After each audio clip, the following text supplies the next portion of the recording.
రైతు సంక్షేమమే లక్ష్యంగా పులివెందుల మార్కెట్ కమిటీ అభివృద్ధికి చర్యలు తీసుకుంటామని TDP Pulivendula in charge B Tech Ravi తెలిపారు. పులివెందుల మార్కెట్ యార్డులో సుమారు 28 లక్షలతో నిర్మించిన నూతన గదులను బీటెక్ రవి, పోరెడ్డి ప్రభాకర్ రెడ్డి ప్రారంభించారు. వ్యాపారుల విజ్ఞప్తి మేరకు శ్రావణ మాసంలోనే గదుల నిర్మాణ పనులు పూర్తి చేసి ప్రారంభించనున్నట్లు తెలిపారు. నూతన గదుల ద్వారా మార్కెట్ కమిటీకి నెలకు సుమారు 40,000 ఆదాయం వచ్చేలా చర్యలు తీసుకుంటామన్నారు. మార్కెట్ కమిటీ అభివృద్ధితో రైతులకు ఎకరాకు 3 నుంచి 4 లక్షల వరకు ప్రయోజనం కలిగేలా పటిష్టమైన ప్రణాళిక రూపొందిస్తామని బీటెక్ రవి పేర్కొన్నారు. ఇప్పుడు వచ్చేసి శ్రావణ మాసం అంటే జనరల్గా కూడా అందరికీ ఒక సెంటిమెంటు, అందరికీ ఒక మంచి జరుగుతుందనే ఒక ఆకాంక్ష ఉంది. కాబట్టి శ్రావణ మాసానికల్లా మీరు రూములు పూర్తి చేసిస్తే మేము లాంఛనంగా దాంట్లోకి ప్రారంభోత్సవం పెట్టుకుంటామని ఇక్కడ ఉండే వ్యాపారస్తులంతా అడగడంతో ఇక్కడ ఉండే మన మార్కెట్ కమిటీ చైర్మన్ కానీ, సింహాద్రిపురం తర్వాత చైర్మన్ కానీ, ఆ తర్వాత వైస్ చైర్మన్ చంద్ర కానీ వీళ్ళందరూ బాగా కృషి చేసి ఎటువంటి పరిస్థితుల్లో శ్రావణ మాసానికల్లా ఇది కంప్లీట్ చేయాలని దాదాపు 25 లక్షలు ఖర్చు పెట్టి కూడా చేశారు. అంతకుముందు 10 రూములు ఉంటే దానికి 2,000 చొప్పున 20,000 బాడిగా, ఇప్పుడు కొత్తగా వచ్చేటి 10 రూములు ఉంటే దానికి ఒక 20,000, దానికి 2,000 చొప్పున అదొక 20,000. అంటే టోటల్గా ఇప్పుడు అంటే దీని ఆదాయాన్ని పెంచడం అన్నమాట. మార్కెట్ కమిటీకి ఉన్న ఆదాయాన్ని కూడా ఈరోజు దాదాపు బాడిగల రూపంలోనే ఇప్పుడు నెలకు 40,000 రూపాయల చొప్పున దాదాపుగా వస్తూ ఉంది. మన ఏదైతే పులివెందుల మార్కెట్ అనేది ఉందో చీనీ కానీ, ఆ తర్వాత అరటికి కూడా దీన్ని విస్తరింపజేయాలా, దానికి మేము కానీ మిగతా రైతుల తరఫున తర్వాత కలెక్టర్ గారు కానీ విశేషంగా దీని మీద మేము నిరంతరం ఆలోచిస్తూనే ఉన్నాం. ఇప్పుడు దాదాపు ఎలినో ప్రభావము, వర్షాలు రావు అది ఇది అంటున్నా కూడా పులివెందుల ప్రాంతంలో ఇప్పటికీ కాలువల్లో నీళ్లు పారుతున్నాయంటే దానికి మేము చేసే తర్వాత వాటర్ మేనేజ్మెంటే కొందరు మాకు ఆ టైంలో నీళ్ళు ఇవ్వలేదు, మాకు ఈ టైంలో నీళ్ళు ఇవ్వలేదని మా మీద 4-5 రోజులు లేదని రైతులు బాధపడి ఉండొచ్చు, అది వేరే విషయం. కానీ సిస్టమేటిక్గా ఏ టైంలో నీరు ఏ ప్రాంతానికి వదలాలి, ఏ ప్రాంతానికి చాలా ఇబ్బందికరంగా ఉంది, అక్కడ 100 క్యూసిక్లు నీళ్లు ఇడిచే మా ఒరిజినల్ పాయింట్కి వచ్చేటప్పటికి 30-40 క్యూసిక్లే వస్తున్నాయి. దీనికి కారణం ఏంటి? మధ్యలో కెనాల్స్ మీద చాలా కానీ బోధ కానీ గడ్డి కానీ అబ్స్ట్రక్షన్స్ అన్నీ ఉన్నాయి. ముందు వాటిని క్లియర్ చేయకుంటే మనం ఎంత నీళ్ళు ఇచ్చినా వేస్ట్ అని కొందరి రైతులకు బాధపడినా ఇబ్బంది పడినా కూడా వాళ్ళని కన్విన్స్ చేసి మొత్తం ఇప్పుడు కెనాల్స్లో ఉండే గడ్డిని బోధనంతా తీసేసి కూడా వాటర్ మేనేజ్మెంట్ నీళ్ళు ఇస్తూ ఉన్నాం.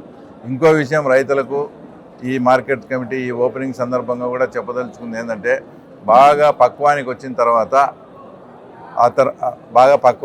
తర్వాత కూడా అంటే చెట్లు పడిపోవడం, అంటే విపరీతమైన గాలి ఆ టైంలో అంటే ఇంకా కోతకు ఒక నెల ఉండే టైంలో కూడా పడిపోతే ఆ రైతు బాధ వర్ణనాతీతం. ఎందుకంటే దాదాపు 4 లక్షలు 5 లక్షలు వచ్చే అమౌంట్ కూడా రాకుండా పోతుంది. అప్పటికి పెట్టుబడి కూడా దాదాపు 1,50,000 2 లక్షలు అయింటుంది. ఇది ఏ రకంగా కూడా ఇప్పుడుండే ప్రభుత్వం ఏ రకంగా కూడా హెక్టార్కి ఇంత కానీ ఇస్తే అది వాస్తవంగా వచ్చి రైతులకు ఏమాత్రం సరిపోదు. ఎందుకంటే అతను 1,00,000-1,50,000 పెట్టింటాడు. ఆ తర్వాత దాన్ని కూడా నేను అది మాట్లాడితే ఆయనే చెప్తాను, చూడు ప్రభుత్వం ఏం చేయలేదంటారు. ఏ ప్రభుత్వం అయినా హెక్టార్కి ఇంతని ఫిక్స్ చేసి ఇస్తారు. ఇక్కడ మనకు పెట్టుబడి తర్వాత విపరీతంగా ఆదాయము ఎకరాకు ఖర్చు వస్తుంది. కాబట్టి దాన్ని మేము అనేక విధాలుగా కలెక్టర్తో మాట్లాడితే తర్వాత అక్కడ సమస్య ఏమొచ్చిందంటే ఇప్పుడు లింగాల మండలం అనుకోండి, లింగాల మండల హెడ్ క్వార్టర్లో నీకు గాలి కొలిచే మీటర్స్ అవన్నీ పెట్టారు. ఎక్కడో కోమనూతల దగ్గర గాలి వచ్చి పడిపోతే ఇక్కడ మెజర్మెంట్ రీడ్ కావడం లేదు. కాబట్టి దానికి ఇన్సూరెన్స్ రావాలంటే అక్కడ గాలి లింగాలలో మీటర్ చూసి వాళ్ళు ఇన్సూరెన్స్ ఇచ్చేది. దీనికి పద్ధతిగా ఏం చేయాలని ప్రతి పంచాయతీకి కూడా ఒకటి ఎంత గాలి వీచిందనే సాధనం అదంతా కూడా మేము కానీ కలెక్టర్ గారు కానీ మాట్లాడి ప్రభుత్వమే సొంత ఖర్చులు కూడా భరించి ప్రతి పంచాయతీకి, పెద్ద పంచాయతీ గుట్టలు అడ్డం ఉంటే 2-3 మీటర్లు పెట్టే విధంగా కూడా చూసి అప్పుడు ఆ తర్వాత ఇన్సూరెన్స్ విధానం అమలులోకి వస్తే ఏ రైతు కూడా ఇన్సూరెన్స్ అమౌంట్ కట్టుకుంటే నిర్భయంగా తన పంట చేతికి వచ్చినా కూడా గాలి వచ్చినా ఇంకోటి వచ్చి డ్యామేజ్ అయినా కూడా నాకేమి ఇబ్బంది రాకుండా ఎకరాకు 3 నుంచి 4 లక్షలు ఇన్సూరెన్స్ వచ్చే విధంగా కూడా అదంతా ప్లాన్ చేస్తాను.